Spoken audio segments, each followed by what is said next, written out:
Je voudrais surtout remercier Alice Domine et Scarlett Reliquet justement de la composition remarquable de cette matinée. J'ai été vraiment très, très passionnée par tout ce qui s'est dit. Et je voudrais peut-être donner dans un premier temps la parole à nos intervenants au cas où ils aimeraient se dire des choses entre eux, si je puis dire. Et puis très vite, bien sûr, nous allons vous donner la parole. Vous avez été très bienveillant à notre égard. Maintenant, ce sera aussi à vous de poser des questions et éventuellement à faire des remarques, bien entendu. Est-ce que quelqu'un veut épiloguer, comme on dit? Je vais peut-être commencer. Alors, oui. Alors, tout d'abord, j'étais vraiment fasciné par les exposés de mes collègues ce matin. J'aimerais revenir sur le cas de Willem von Baudet qui me tient à cœur parce que je collabore à une exposition qui aura lieu à Strasbourg cet automne et en grande partie sur la contribution de Baudet. Baudet est extraordinaire, donc il fait de gros achats pour le musée de Strasbourg dont la collection a entièrement brûlé en 70. Et ses principes sont exactement les mêmes. C'est-à-dire qu'il considère que la France est un pays décadent, il n'achète quasiment pas de peinture française, il achète seulement un watteau totalement hollandais de style pour véritablement évacuer le style français. Par contre, effectivement, la peinture hollandaise joue un rôle fondamental dans ses achats. Et le cas de l'homme au casque d'or est très intéressant parce qu'au fond, à la base, Baudet a favorisé la publication d'un ouvrage d'histoire de l'art complètement fou qui était Rembrandt als Ersia de Julius Langbein qui est apparu dans la première édition en 1890. Et dans ce livre, Langbein dit en fait Rembrandt est un Allemand d'honneur. Et donc la peinture hollandaise est véritablement un fondement de l'essence allemande. Donc c'est une folie historiographique extraordinaire, mais Baudet a été totalement enthousiaste. Et effectivement, comme vous l'avez si bien analysé, cette œuvre est véritablement devenue une sorte de symbole germanique de ce point de vue-là. Mais pour le coup, oui, c'est une dimension supplémentaire de l'homme au casque d'or et de Rembrandt. C'est une vision völkisch, comme on a dit ensuite plus clairement dans les années 20, c'est-à-dire une dimension extraordinairement réactionnaire et par ailleurs explicitement antisémite de Rembrandt. Et il faut tout de même être doué d'une souplesse intellectuelle remarquable pour faire de Rembrandt un antisémite. Donc l'homme au casque d'or a aussi servi à ça. Je l'avais passé sous silence tout à l'heure, mais ça montre, enfin, l'homme au casque d'or et d'autres, et la matière picturale de Rembrandt qui est au cœur des débats sur cette œuvre, puisque en fait ce qu'on a dit dans un premier temps, c'est que l'œuvre était très belle parce que c'est presque plus une sculpture s'agissant du casque qu'une peinture, compte tenu de l'épaisseur de la matière. C'est quelque chose qui a servi à l'encenser, et ensuite c'est quelque chose qui a servi à démontrer qu'elle ne pouvait pas être de Rembrandt, puisque Rembrandt était un peintre. Donc tout est possible et son contraire, ou presque. Avec l'aval de mes voisines, je donne la parole à la salle pour vous suggérer de poser des questions ou encore une fois de faire des propositions et des remarques.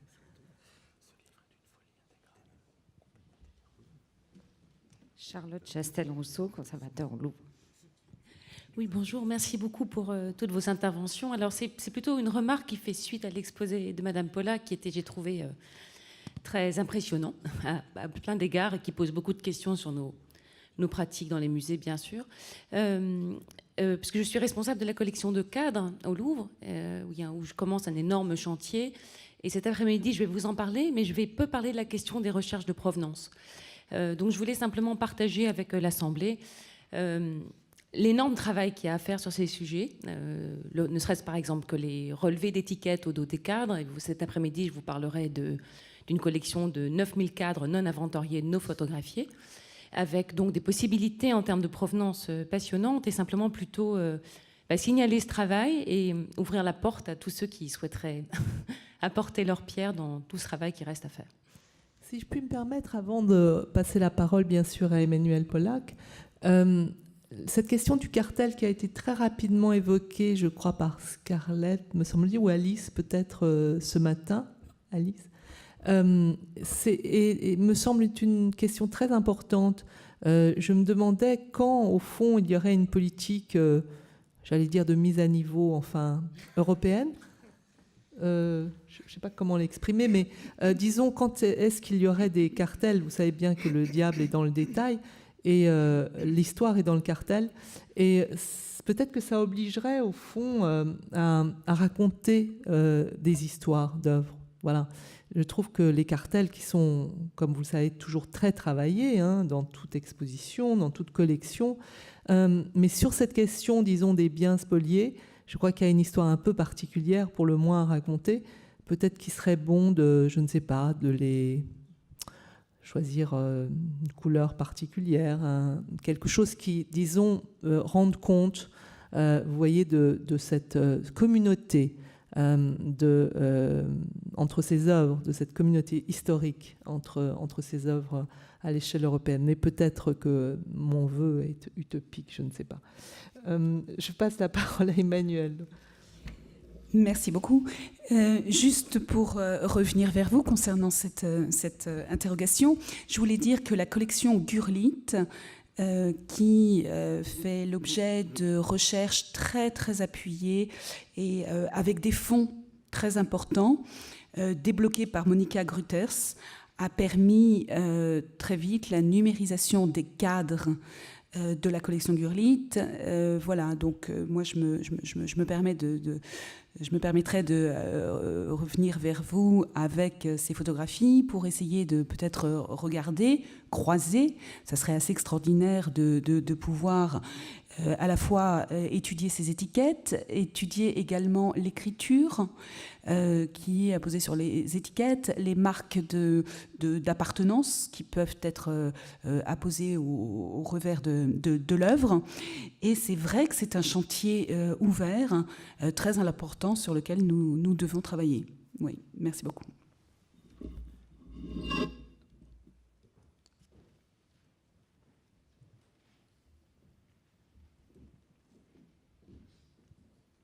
Oui, j'ai une petite question. Donc, où se trouve maintenant l'œuvre de Matisse depuis qu'elle a été restituée, et est-elle visible par le public ?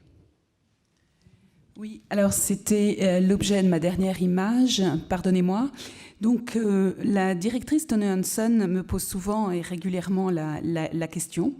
L'œuvre est actuellement exposée à la Boveri de Liège, dans une exposition intitulée 21 rue La Boétie, et elle sera prochainement exposée au musée Mayol dans l'exposition qui va être présentée.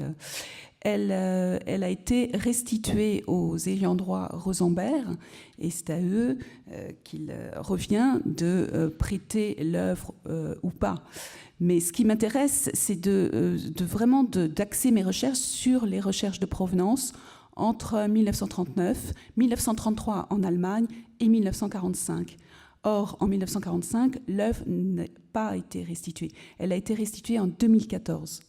Voilà. Et au musée Mayol, c'est une exposition? Au musée Mayol, c'est l'exposition de la Boveri à Liège. Et donc, je vous présentais la photographie de l'œuvre, photographie volée avec mon portable de mauvaise qualité. Je m'en excuse, mais l'œuvre est visible par le public. Oui, alors c'est peut-être effectivement, c'est rassurant de savoir que l'œuvre est visible par le public. Est-ce qu'il n'y a pas dans beaucoup de ces cas de restitution, en fait, des restitutions qui font que des œuvres qui étaient visibles auparavant par le public, donc dans la fondation que vous évoquiez en Norvège, sont restituées à des héritiers qui finalement les conservent pour eux? Oui, alors, si je puis me permettre, évidemment, peut-être que c'est parce que nous ne sommes pas à la place de ces héritiers, mais il faut toujours avoir aussi en tête que ces objets sont des objets très chargés de mémoire et de... Alors, évidemment, vous pensez sans doute aux œuvres qui ont été vendues, revendues, si je puis dire, mais ça, c'est la propriété, enfin le droit de la propriété qui joue.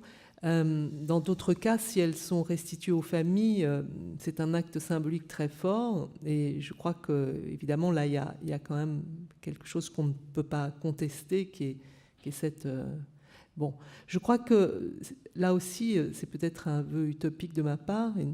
Vous pardonnerez donc cette chose, peut-être cette idée un peu saugrenue, mais j'ai l'impression que si les restitutions et si cette politique se faisait à la fois au grand jour et de la meilleure manière qui soit, il me semble que les héritiers seraient tentés de faire des gestes peut-être plus importants qu'ils ne le font. Je crois que, enfin, on va pas, c'est un secret de polichinelle, mais disons qu'on n'a pas toujours, je dis le on, c'est de majesté, mais enfin c'est nous, et je pense en particulier à la France, n'a peut-être pas toujours été, disons, à la hauteur de la tâche qui lui incombait, effectivement, de donner à ces restitutions, disons, le poids et l'importance que ces restitutions méritent.